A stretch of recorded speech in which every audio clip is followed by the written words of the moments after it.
नमस्कार मित्रांनो, एक 11वीचा स्टुडंट आहे. तो मला म्हणला सिम्पॅथेटिक आणि पॅरासिम्पॅथेटिक नर्वस सिस्टीमवर एक व्हिडिओ बनवा. तर nervous system divided into 3 type. First, central nervous system. यामध्ये 2 भाग असतात. पहिला ब्रेन आणि दुसरा स्पायनल कॉर्ड. दुसरा पेरिफियल नर्वस सिस्टीम. यामध्ये 2 भाग असतात, स्पायनल नर्व आणि cranial nerve. And third, autonomous nervous system. It is divided into 2 part. First sympathetic and second parasympathetic nervous system.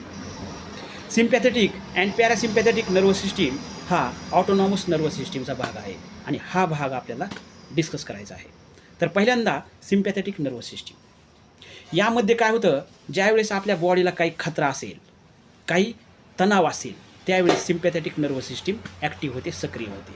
Suppose आपल्याला एका माणसाबद्दल राग आहे आणि तो माणूस जर आपल्यासमोर आला तर त्यावेळेस आपल्याला त्याचा राग येतो, म्हणजे सिम्पॅथेटिक नर्वस सिस्टीम त्यावेळेस ॲक्टिव्ह झालेली असते, सक्रिय झालेली असते.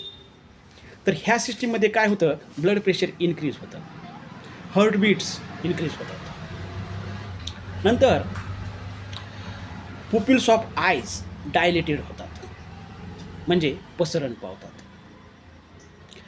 ब्लड व्हेसल्स कॉन्स्ट्रिक्ट होतात, म्हणजे संकुचित पावतात.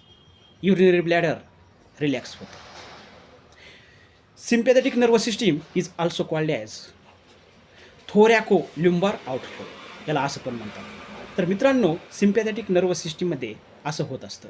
तर पॅरासिम्पॅथेटिक नर्वस सिस्टीममध्ये आपली बॉडी रिलॅक्स होते, रेस्ट पोझिशनमध्ये जाते, आपल्या बॉडीला आराम वाटतो. यामध्ये ब्लड प्रेशर डिक्रीज होतं, जे की सिम्पॅथेटिक नर्वस सिस्टीममध्ये ब्लड प्रेशर इन्क्रीज होत होतं. हार्टबीट्स डिक्रीज होतात, ब्लड व्हेसल्स डायलेटेड होतात, म्हणजे पसरण पावतात. नंतर युरिनरी ब्लॅडर कॉन्स्ट्रिक्ट होतं आणि पुपिल्स ऑफ आयज हे पण कॉन्स्ट्रिक्ट होतात. तर असा डिफरन्स सिम्पॅथेटिक आणि पॅरासिम्पॅथेटिक नर्वस सिस्टीममध्ये असतो. आणि parasympathetic nervous system is also called as craniosacral outflow असं पण म्हणतात. तर मित्रांनो, असा डिफरन्स सिम्पॅथेटिक आणि पॅरासिम्पॅथेटिक नर्वस सिस्टीममध्ये असतो. Thank you very much.